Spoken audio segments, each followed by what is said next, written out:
Greetings everyone, here's Lodrik and this is a Game War the Pacific Advanced Edition. This is my PBEM match against Xargun. He's Allied Commander, and for me this is Empire of Japan. This is Scenario 1 on game version 26B. Everything is standard stock, no modifications. Last turn I make a successful bombardment against Karachi airfield. Damage, destroyed around 90 aircraft on the ground. And now I try to escape enemy airstrikes or hunter groups. At the same time, my carrier fleet that purrs the box is also hunting down British Allied cargo task forces, hopefully without running in heavy escort ships. So there's no navy clash, but there's a destroyer attacking here my submarine, and these are already upgraded destroyers. They have this K gun, and you can see that my submarine looks not so well. It's starting now to, simply getting very risky for Japanese submarines to have this long-range missions far away from own base. 4 hits sounds not high, really a lot, but it's still heavy damage. So heavy damage always means that something is over 50. So flooding damage, I would say, is here over 50. That is not good. And I'm at coast of California. This is a long trip back.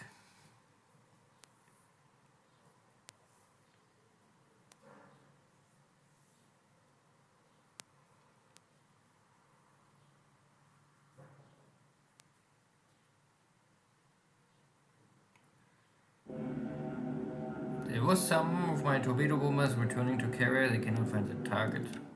Hopefully there are still enough strike craft to finish his ships. This is China bombardment. And you can also see that this army unit just disappeared. This was the last equipment destroyed. So, first strike, 22 torpedo bombers against the cargo ship again. Maybe left over from yesterday.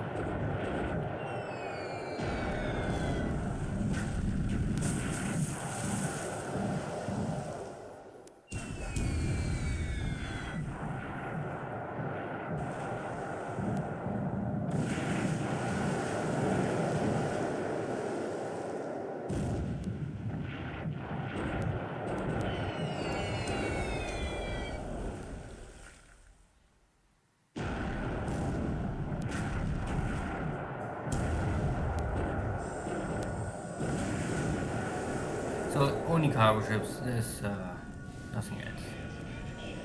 All 3 are destroyed or close to sink.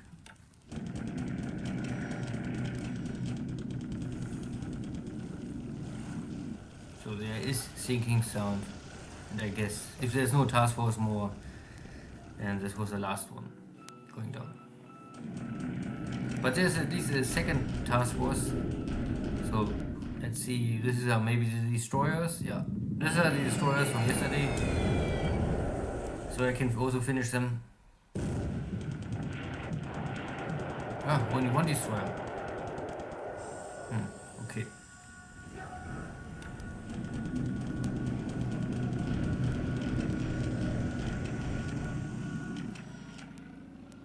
Okay, I'm sure there was more, but they're escaping, at least for today.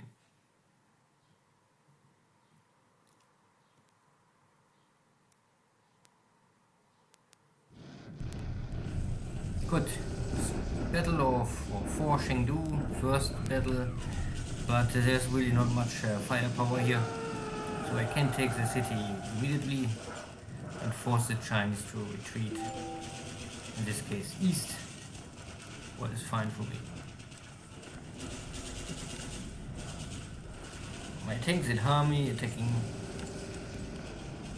but inflict casualties still not enough to force them out. And a little more bombardments.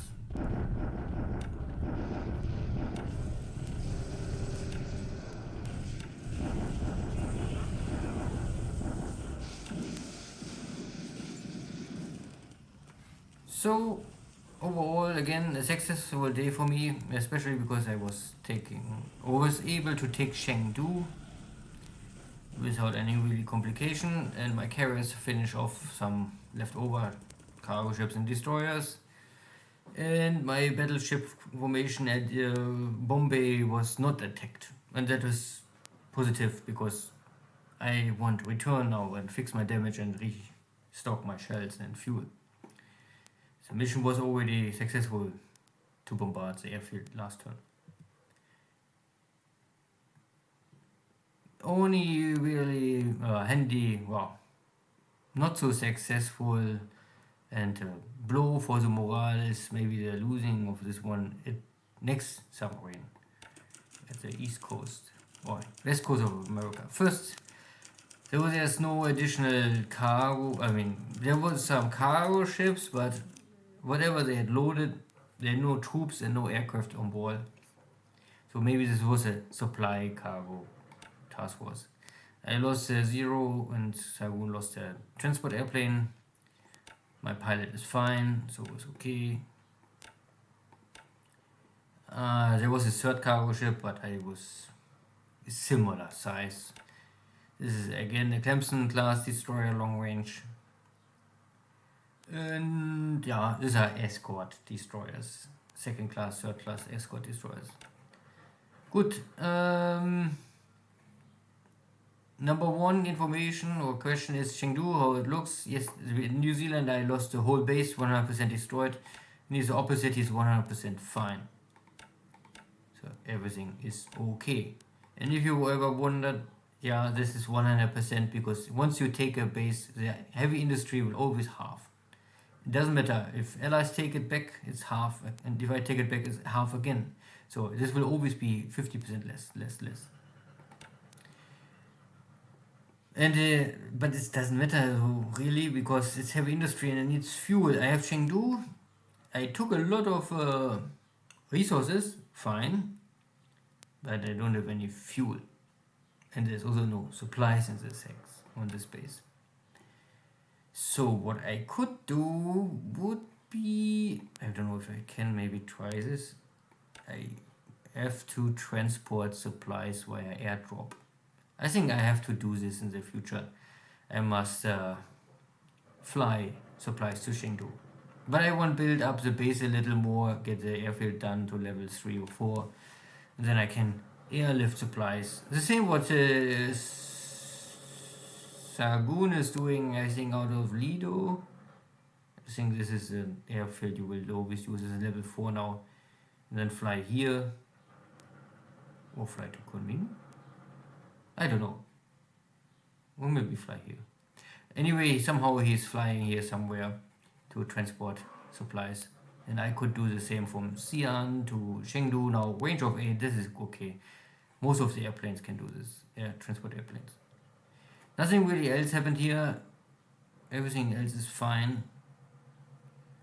I always let the tanks attack. Then check if there's disruption. If the disruption is back to 0, then I attack again. India, I call my surface engagement fleet to escape to the Arabian Sea. You can see there's detection for last turn on the left over. But I'm here out of range, more or less. Only Catalinas could attack me here, but I would not fear them. I have Maru fighters to protect me. So anything else really was here? This box, I was able to sink 2-3 more ships. I bring in my other hunter group nearby. Check the surrounding, so I know that nothing is here nearby, so I don't know if there's something escaping. It escapes maybe hard to the edge of the box. Because I cannot north, I would see it from Perth, source west, maybe? I don't know. But or there's really nothing left. I don't know. Or there's bad weather and I cannot find the task force just now. I would simply say it's enough. I sunk enough additional ships. I'm low on fuel. And I could return out to Perth and say it was a good day. 2-3 more days to arrive in the New Zealand last city to take it over. Nothing around Townsville. Troops arriving, building up the port. I won't get the port up for level 7. Then once this is done, I can move my army to the front line. Here at Pago Pago in forward base, nothing really happens. My hunter group is back. I have to fix here some damage. Not sure if I will do this in this remote location or if I maybe better return to Pago Pago. Here's a better port and here's also a repair ship. Sometimes it's simply faster to sail 2-3 days to other base and fix it there. Here, this is normally really a submarine base force. I fix here only the very small mini damage and my submarines. But I have still only 2 repair ships. I think I need 200 days, 300 days I think, to get more of my repair ships done. Yeah, you can see 315 days to get here a bunch of new repair ships. And in Tokyo I have, I think, here in Tokyo I only convert troop ships and tankers. And here again, this is the standard tanker for 5,800 endurance. If you ever see a ship with this, you always can, it's certain this is a tanker. It starts as a cargo ship, but you can always convert this ship to a tanker. And it's a decent tanker. Nearly 3,000 capacity of fuel. Standard speed, cruise speed of 3 hexes. This is standard speed, I would say. This kind of ships I would also feed in the front line. I have no issue. This ship's better. If I lose this ship, I would not be unhappy, not too much at least. But the heavy tanker ships, I have them now here, maybe in Medan. Yeah, these are the fat tankers. These are not ships can come close to the front line. Far too expensive, and you can carry here 13,000 tons of fuel. Same speed, a little faster even. This is a fast one. And I will not convert them to AOs. It's possible, but not really necessary for Japan. There are enough AOs. And you lose capacity, and I don't like it too much. You get some more anti-aircraft equipment, yes, but this ship will never hold a chance against the airstrike. If there's an airstrike and there's only one hit on the loaded tanker, it will always burn out. So it doesn't matter how many anti-aircraft guns I put on this kind of ship or submarine. One torpedo hit, it's over. Good. Anything else? Let me think. No, not really. So I have one more turn, then I can make the tracker check, and then we are up to date. So see you next time. Take care. Bye bye.